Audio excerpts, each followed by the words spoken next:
Virou até notícia de jornal em novembro de 1953, a inauguração do primeiro supermercado do Brasil, que vinha com uma novidade incrível, um sistema em que o freguês se serve sozinho. O estabelecimento ficava na Rua da Consolação, quase esquina com a Paulista, e como dizia a notícia, colocava São Paulo no nível dos mais adiantados centros dos Estados Unidos e da Europa. As fotos vinham com legendas explicativas. Uma dona de casa escolhe os artigos que deseja comprar sem intervenção do balconista, apenas auxiliada pelo carrinho que encontra na entrada. A caixa registra os preços, passando os pacotes a um funcionário que os coloca num saco de papel. Muito moderno, já que antes eram os funcionários que pegavam os produtos nas prateleiras para os clientes. No supermercado chamado Sirva-se, era tudo tão novo ainda que dizem... Os fregueses perguntavam se havia necessidade de pagar ingresso para entrar, ou mesmo quanto custava o aluguel dos carrinhos. Houve até uma certa resistência no início. Os homens não queriam empurrar os carros, e as pessoas mais pobres se sentiam constrangidas por não conseguir encher o carrinho, e daí optavam pelas cestinhas de compras. Mas tudo indica que, apesar de levar a fama, esse aí não foi o primeiro supermercado do Brasil. Olá, amigos da história! Alguns meses antes do Sirva-se, outro estabelecimento com alto atendimento já estampava as páginas da revista Seleções, em maio de 1953. Era o Supermercados Americanos Limitada, no bairro do Paraíso, também em São Paulo. Na verdade, era um anúncio de uma marca de caixas registradoras. E o texto, que é ótimo, dizia: existe agora um supermercado, ou seja, um amplo armazém com grande variedade de produtos de primeira necessidade e câmaras frigoríficas abertas para conservar certas mercadorias sempre novas e frescas, sem ficarem escondidas da vista dos clientes. E o anúncio ainda confirmava que o público aceitou com agrado o sistema de autosserviço, ou seja, o já famoso método americano pelo qual os fregueses servem a si mesmos, sem a interferência de caixeiros, o que permite estabelecer os preços mais baixos. Tudo ideia desse moço aí de gravata borboleta de bolinha, o senhor Richard Roberts, que, segundo a legenda, estava satisfeitíssimo com os resultados. Mas e se eu disser que um brasileiro teve essa iniciativa antes dos gringos? Pois é, conheçam agora o seu Gomes, que, conforme diz a mesma revista, e também em São Paulo multiplicou as vendas graças à introdução do autosserviço. E é preciso então fazer justiça ao senhor Sebastião Gomes Alexandre, dono do Depósito Popular Limitada, do ramo alimentício, que em 1953 já usava o novo método há 5 anos. Só não se chamava supermercado, mas já não tinha mais empregados atendendo no balcão, fazia tempo. E em 1956, o supermercado Disco era inaugurado no Rio de Janeiro. E assim foram se difundindo as grandes redes até chegarem os hipermercados. Mas as pequenas vendinhas ainda resistiram. Nos bairros afastados, nas beiras de estrada, nas pequenas vilas e cidades, nunca faltaram fregueses para os velhos armazéns,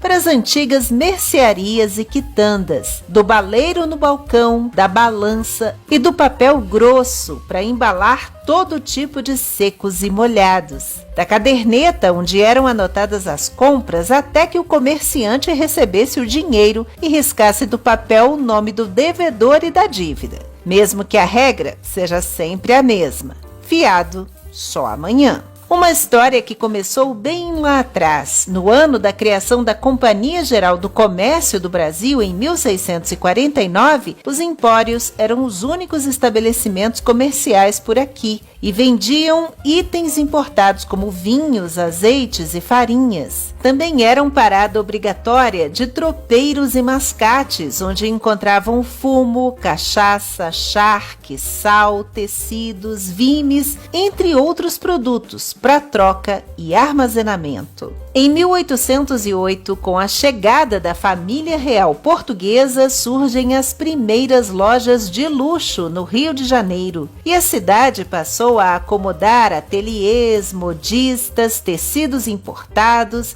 e a inspiração elegante das Maisons de Paris, na segunda metade do século XIX. Em 1900, a industrialização e a chegada de imigrantes em São Paulo marcaram o surgimento das feiras livres, dos vendedores ambulantes e dos armazéns de secos e molhados. O primeiro magazine brasileiro, com uma grande variedade de mercadorias, um grande sortimento de produtos, foi inaugurado em 1908, as Lojas Pernambucanas, seguidas pela Mesbla em 1912 e pelo Mapping em 1913, e começava aí um novo ciclo do comércio no país. Em 1949, chega ao Brasil a Sears, uma das grandes varejistas dos Estados Unidos. A loja foi a pioneira nas vendas por catálogo, por correspondência. O primeiro shopping center do Brasil, o Iguatemi, abriu as portas em 1966 em São Paulo, onde também em 1973 surge o primeiro atacado de autosserviço, o Macro.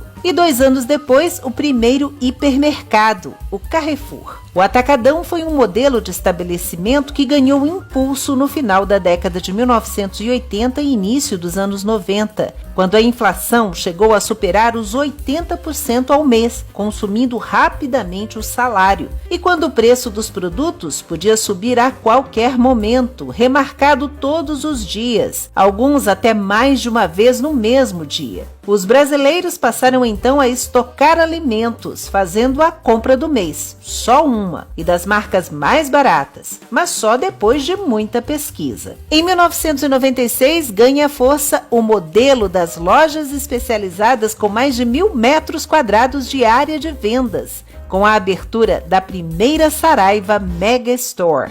Em 1992, o Magazine Luiza lançou a primeira loja virtual do Brasil, que funcionava em terminais, ainda sem conexão com a internet. Já em 1995, essa conexão para fins comerciais no Brasil foi liberada, dando início à era do comércio eletrônico. Nos Estados Unidos, surgem a Amazon e o eBay. No mesmo ano, foi criada pelo economista carioca Jack London a brasileira Booknet, uma livraria virtual que vendia os produtos pela internet e aceitava os pagamentos na entrega. E deslancha a empresa nacional de tecnologia chamada Brás Software. Também vieram Bom de Faro e Buscapé, os primeiros comparadores de preços do Brasil. Nos anos 2000, a banda larga no Brasil se consolida, aumentando a velocidade e a segurança da navegação na internet, fortalecendo o comércio eletrônico, que já vendia desde flores até passagens aéreas online. E nasceram nomes famosos na primeira década do milênio, como Netshoes e Submarino, movimentando milhões e até bilhões de reais no varejo virtual do país.